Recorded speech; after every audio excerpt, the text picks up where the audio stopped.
और इस बीच बड़ी खबर आपको बता दें, एमएलसी चुनाव को लेकर आरजेडी के प्रत्याशी नामांकन के लिए पहुंचे हैं। आरजेडी सुप्रीमो लालू यादव भी यहां पहुंचे हैं।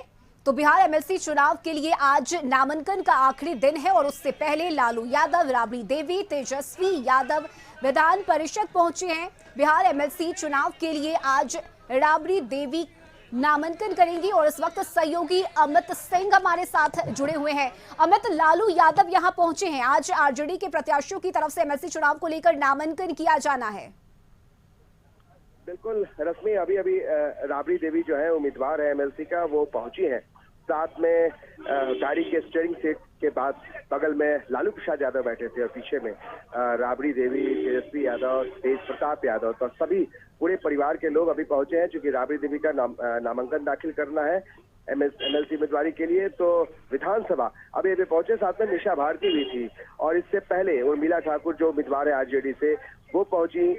शशि यादव जो उम्मीदवार हैं सीपीआईएमएल से, वो पहुंची हैं। तो अभी तक सबसे महत्वपूर्ण है कि राबड़ी देवी अभी विधानसभा पहुंची है, उम्मीदवारी पर्चा भरेंगी अभी। तो उनके साथ लालू प्रसाद यादव, उनके पूरे परिवार के लोग साथ में पहुंचे हैं। महत्वपूर्ण है कि आज आखिरी दिन है नामांकन दाखिल करने के लिए, तो महागठबंधन के सभी जो उम्मीदवार हैं आज नामांकन दाखिल करेंगे। राबड़ी देवी, इसके अलावा दो और उम्मीदवार आ गए हैं, बाकी अब्दुल बारी सिद्दीकी और जो सैयद फैजाल अली है, इनको आना है। तो बाकी तीन उम्मीदवार आ चुके हैं। रश्मि जी बिल्कुल। अमित, देखिए अब बड़ी कंफ्यूजन की स्थिति थी क्योंकि कांग्रेस भी एक सीट चाहती थी लेकिन ऐसा नहीं हुआ और जिसे लेकर कांग्रेस के विधायकों में नाराजगी भी देखी गई। आलाकमान से कांग्रेस के विधायकों ने नाराजगी जाहिर भी की खुले तौर पर, लेकिन इसके बावजूद देखिए ये चार नाम अब नामांकन के लिए आज पहुंचे हैं आरजेडी की तरफ से।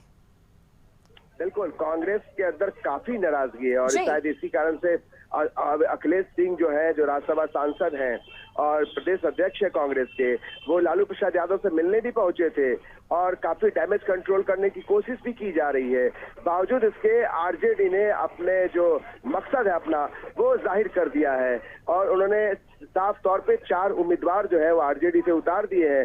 तो कहीं ना कहीं कांग्रेस के लिए बहुत बड़ा झटका है, ये कह सकते हैं। और बावजूद इसके देखिए केंद्र में अभी जो चुनाव होना है, लोकसभा चुनाव, तो उसमें सीट बंटवारे को लेकर भी तरह तरह की स्थिति है। और ऐसे समय में जब विधान परिषद के लिए नामांकन दाखिल करना है, तो उम्मीदवार कांग्रेस के जो उम्मीदवार का नाम तक नहीं आया और आरजेडी ने एक तरीके से कहा जाए तो एक तरीके डोमिनेट किया है।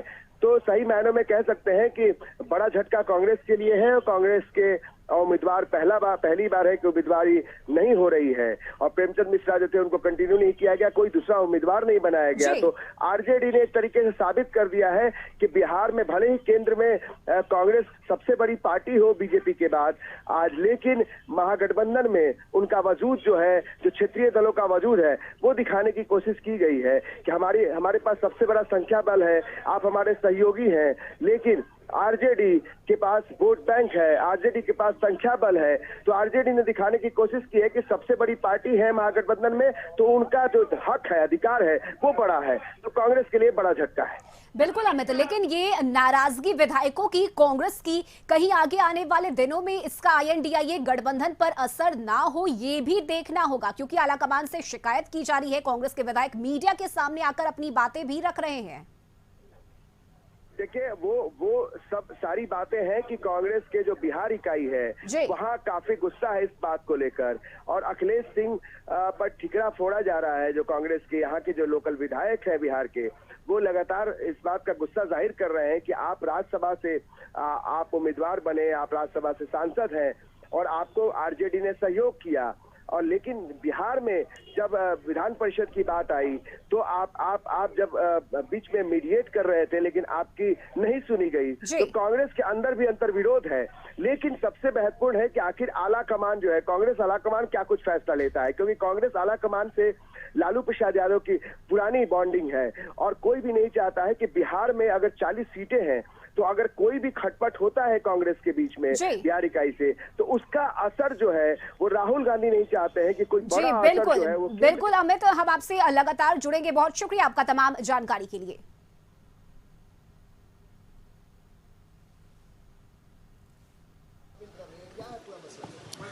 देखिए, ये जो रेड इनकम टैक्स मार रहा है, ये इतना गलत तरीका अपना लिया है कि फर्स्ट टाइम हम अपने लाइफ में, जबकि हम तीसरा रेड फेस कर रहे हैं, इनको कभी भी मतलब हम ये बर्ताव नहीं देखे हैं। मेरा बेटा रायपुर में था, उसको कस्टडी में लेके कलकत्ता लाया गया।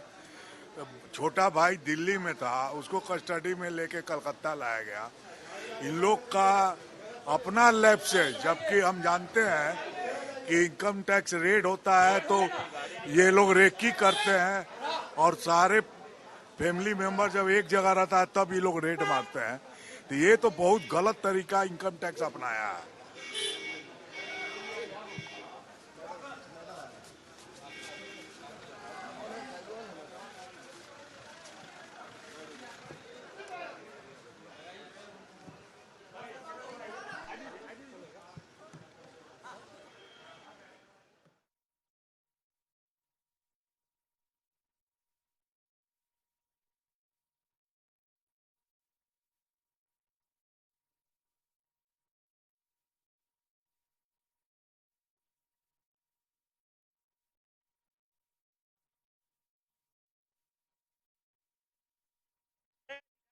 सिद्दीकी और फैजल अली आज आरजेडी की तरफ से एमएलसी चुनाव के लिए नामांकन करने के लिए पहुंचे हैं और लगातार ये तस्वीरें आपको दिखा रहे हैं। लालू प्रसाद यादव, तेजस्वी यादव भी पहुंचे हैं।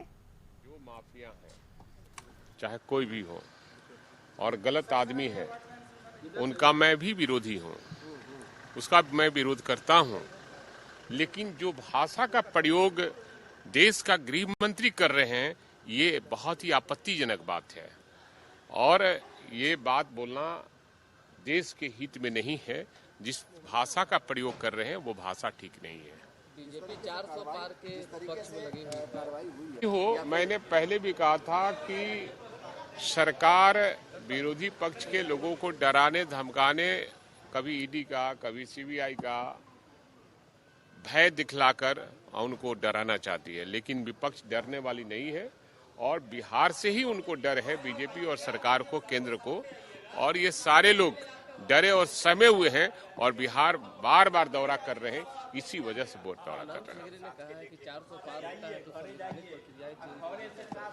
अब सवाल है कि 400 पार होगा नहीं होगा, ये तो आने वाला चुनाव में जनता निर्णय करेगी।